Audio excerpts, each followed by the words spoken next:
In this Google Sheets tutorial, I'm going to show you data validation.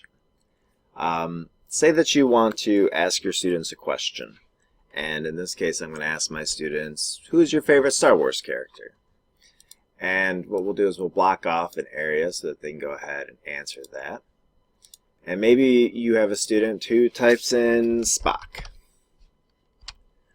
Well, the problem is this isn't a correct answer because Spock isn't from Star Wars, he's from Star Trek. So our student's just trying to be funny. So you might just kind of question yourself and be like, well, why did I even allow that opportunity? Why did I allow that chance for that student to do that?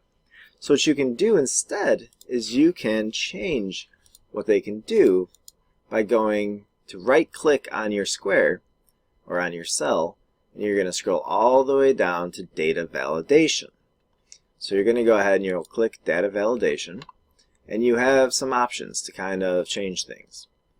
You can list from a range, which is referring to all of these different cells, or you can kind of change it. What I'm going to do is I'm going to click list of items. And this allows me to enter in anything I want, but if I enter more than one thing, it just tells me I have to separate it with a comma, and then it'll understand. So I'm going to say, well, your two favorite characters, you can either choose to be Luke Skywalker, comma, or Darth Vader. Then what you're going to do is you can either show a warning or you can completely reject the answer altogether. I don't want them to have Spock, so I'm not going to give them an opportunity to have that, so I'm going to reject the input altogether. They can either have Luke Skywalker or Darth Vader. What I can do also though is I can do a show help. So I can click this and I can go ahead and give my students help if they are putting in the wrong answer. So I can write a reminder that the character must be from Star Wars. Ooh, Star Wars. Now I can go ahead and I can hit save. And so now when my student comes and if he wants to be funny and he types in Spock, he gets this notification. Hey, there's a problem. The character must be from Star Wars. Okay, so it didn't allow it, right? It made it blank again.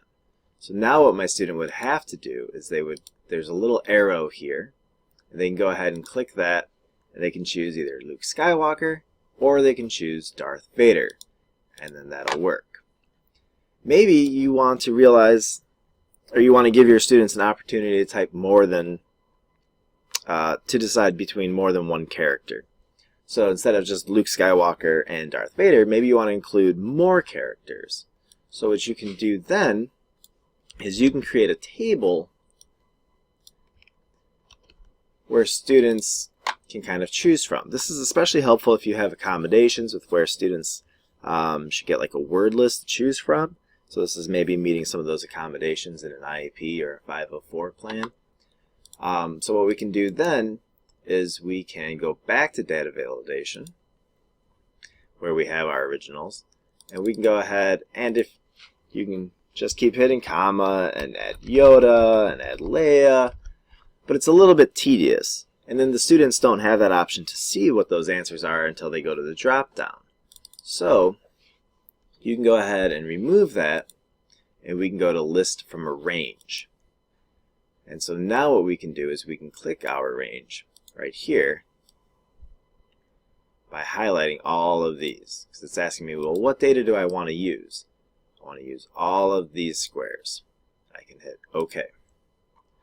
And so now it's got my range there. I can still have my reject input. I can still have my show help. So I hit save. And now my students have, who is your favorite Star Wars character? We've got a data table that I can kind of pull from, or I could hit the arrow and all of a sudden everybody shows up here as well. So they could choose Han Solo now. Or it's really helpful, like maybe you forgot a character or you want to add something in, and instead of going back and trying to figure out, well, how did I do this? Because I added in all of these cells even though they're blank, we could go ahead and add another character like Greedo. And what's really nice about this then is when you go back to your menu, we now have Greedo has been added, whereas he was not there before. So if we take away Darth Vader, for example, you come back, you can see Darth Vader is no longer on my list. But if we put him back, he's right there.